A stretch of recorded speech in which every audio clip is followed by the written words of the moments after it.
Buenas tardes, familia. It is so good to be here.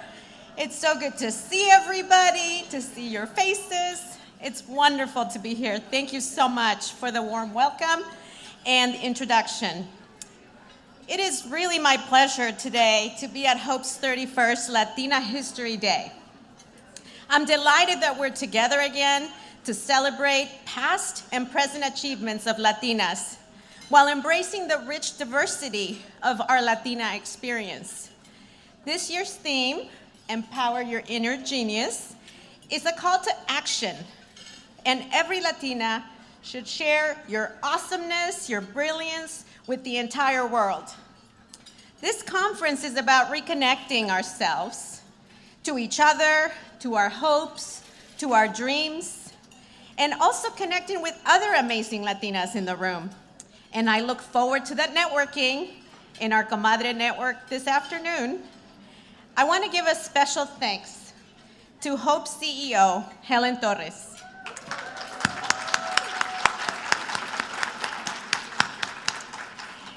To the conference co-chairs, the planning committee, and everyone at Hope who worked so incredibly hard to put together this amazing conference. What a tremendous accomplishment by everyone who has poured their heart and soul into this outstanding work. And we've been keeping it strong, right, for over 3 decades now. So let's give them a warm round of applause. For more than 13 years now, Wells Fargo has been honored to support your work. We're addressing economic development, resilience of Latinas. Through Latina History Day, Latina Action Day, we're so proud to be sponsors of Hope's Binational Latina Leaders Program, which is building a strong network of Latinas in the US and in Mexico. We're also delighted to help expand to a national footprint. I know we'll be joining Helen and the team in the inaugural Latina History Day in New York City in May.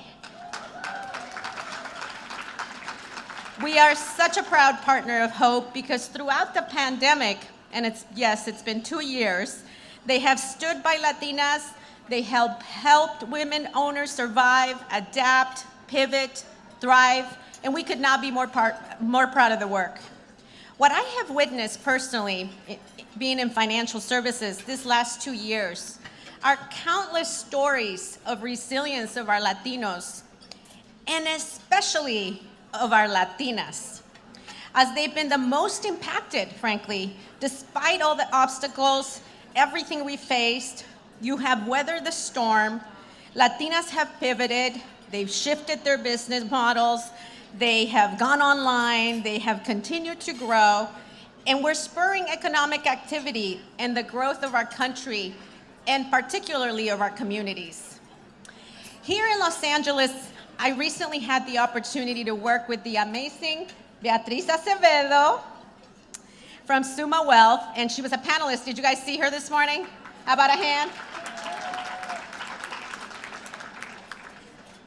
Beatriz launched Summa Wealth, which is an academy and a multi-platform financial education initiative to help Latino youth through financial education and empowerment. Through her efforts and with some assistance from the Wells Fargo Foundation, she's helping Gen Z and millennials receive culturally relevant learning experiences to help break the cycle of generational wealth inequality. And one of our goals at Wells Fargo is to help our customers, to help our communities, to help our employees succeed financially. And we know that when a Latina is empowered to achieve great things, this creates a ripple effect in our community. Last month, I was actually here in Los Angeles, awarding an Open for Business $20 million grant to help support diverse small businesses in Los Angeles.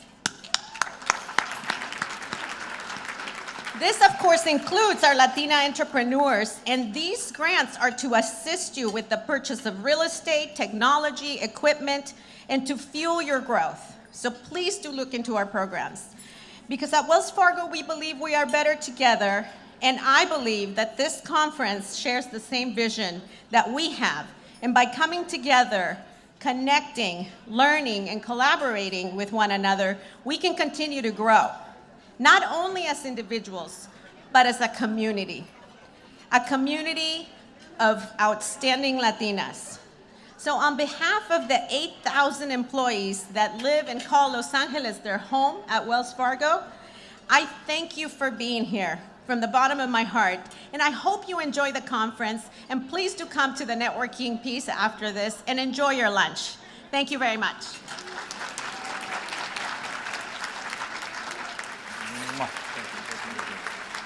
Buenas tardes. How's everybody doing? So I think this is the biggest room I have been in since the pandemic began, and it is an amazing room full of power and full of dynamism. Give yourselves a round of applause for coming back together. Doesn't it feel good? It certainly does for me. And I want to give a shout out to the table over here that is filled with all the Latinas who are changing City Hall every single day. They include alumni of this program, including Barbara Romero, who is now the head of the Bureau of Sanitation. That is the second largest city department after the Los Angeles Police Department. Barbara, stand up. She was part of the class number 4 of HOPE. And Nora Preciado, who leads our Office of Immigrant Affairs, my executive officer, Sonny Martinez. There's so many. You guys stand up for a second because I just want to say thank you for what you do every single day for LA. Well, happy Latina Day to Los Angeles. It's my pleasure as the mayor of Los Angeles to declare this Latina History Day in Los Angeles. And I want to thank Helen and the entire staff and the board for bringing us together. I have always loved, for almost 21 years, coming to the COPE conferences because to me, this is where the future of Los Angeles exists today. And to make sure that we have political and economic representation is the core mission for each and every one of us. But I have to say, we've lived through the 2 most difficult years of our lives. And we're living in a very scary moment. I've been doing a lot of thinking about my own family in the last couple weeks. As I watch images of the war in Ukraine, I think about my great-grandfather on my mother's side, who was actually born in what was then called Nikolaev, which is now Mykolaiv, which you read about, surrounded right now by Russian troops as women and men take up arms, who were teachers and business people, everyday citizens to protect themselves. And I've also been thinking about my bisabuela, who fled Mexico during the revolution, Guadalupe Delgado, who was a full-blooded Tarahumara Indian from Chihuahua. She was proud of her roots. There's a few Chihuahuenses in here. And when she lost her husband, my great-grandfather, in the war, she picked up her baby, my grandfather, and fled that war across the border as we watch people fleeing war today from Ukraine. We live in difficult times, but any day that it feels like the clouds are too dark, whether it was during the pandemic or as we're watching war, we have to find those rays of sunshine all around us. And I'm so proud for the last almost 9 years to have been your mayor, to be empowered by and to have empowered this community to see the change that we want to make. We raised the minimum wage in this city when no other big city in America had done that. 9 years later, we have cut poverty because we believe everybody should get paid well. We've cut poverty in this city by 27%, and 65% of those people who got a raise were women, and most of them Latina. Because we believe that folks should get an education, and that shouldn't be dictated by the language your parents spoke or the color of your skin or your zip code, we led the way to make community college free. And within 2 years, 40% more LAUSD students were going to college as a result. Students like the ones we're honoring here today and that are part of this program. Because we believe that nobody should wake up and be faced with pollution where they live. We've banned oil and gas drilling in the city of Los Angeles, built 39 parks, moving to 100% renewable energy, and we also have made sure that in this town, that everybody can have the environmental justice that they deserve. You see, when you put your values forward, nuestros valores, we can find the actions that follow. And we say that gender equity matters. I went in there and I asked, so give me the stats. And nobody had even counted them at City Hall. So for the first time, within a year and a half, we made not just 50% of our commissioners women for the first time in LA City history, but now a majority of those who serve in commissions, many who are in this room today, are women for the first time. My challenge to whatever mayor comes next, to him or to her, is to continue that momentum forward. To look at things like when you look, you will see the numbers. We found out, Barbara Romero was deputy mayor at the time, that just 25% of the participants in our rec and parks sports programs were girls. So with the Olympics coming in 2028, we said, that's not right. What can we do to change that? And with great partners like the Clippers and $160 million from the Olympics, within 2 years, we again, without taking a single spot away from a boy, was able to make a majority of those who are now playing sports in our programs girls. We know what we can do when we put our minds to it. We know who we are. We know where we come from. We know what our families have passed on to us, and certainly it wasn't just Guadalupe, my bisabuela, but for me, and who I'll end with, it was my grandmother, Juanita, who I spent every weekend with, my sister, my grandfather. She was one of 18 children to the same 2 parents, right? So you really know I'm Mexican now. And her family was from Sonora. She was born in Arizona. She was a meat packer here in Los Angeles. She moved here as a teenager, graduated from manual arts, worked as a meat packer, and did that double shift that so many of our mothers and our grandmothers did, of waking up early and doing an early shift and then coming home to make sure there was food on the table, a double shift for the family. But on those weekends, she used to tell me things that still resonate with me today. She said, Eric, you have to always say who you are. You have to bring your corazón to everything that you do. And I think in this day and age, we find the things that divide us. We find the political ideologies that separate us. We care more about polishing our tweets than fixing our streets. We're more into our memes than remembering our dreams. That's my little Dr. Seuss moment there. I wrote that myself. Nobody wrote it for me. But I mean it. Let's get past that which is superficial and divisive. Let's get past the politics of subtraction and division. And let's remember how powerful addition and multiplication are. That when we come together in a room like this and we pass on to someone, the investment we make today is running the city tomorrow. And the investment we make tomorrow is changing the world forever.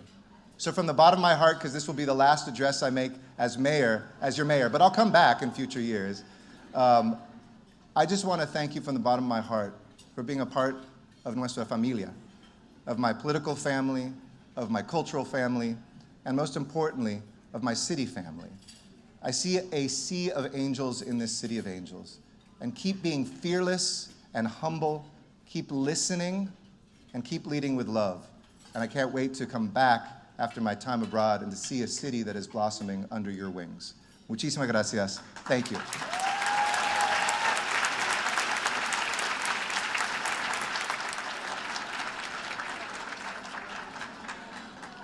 Well, good afternoon, everyone. On behalf of the Coca-Cola Company, I want to say how great it is to be in person here today, and especially today on Latina History Day. Coca-Cola has been a longtime partner of HOPE in supporting political and economic parity for Latinas through leadership, advocacy, and education.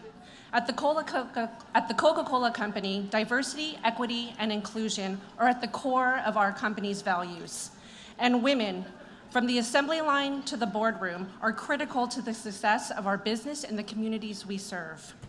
This is true throughout our Coca-Cola system, including our Reyes Coca-Cola franchise partner. And you will see they have refreshed our luncheon here today with the Fanta Zero that you're all enjoying on your tables today. Please also, I have to give a plug, don't miss the Comadre Network because it's very important, but also we're also sampling our Topo Chico product there as well, so please don't miss that. I can't say how proud I am to work at Coca-Cola. We have been working on women empowerment we've been working on, I've been very proud to work at Coca-Cola our 5 by 20 initiative program for women economic empowerment, which began in 2010 with the goal of advancing business dreams of 5 million women by year 2020. And we surpassed that goal even with our final year being during the pandemic. And it's because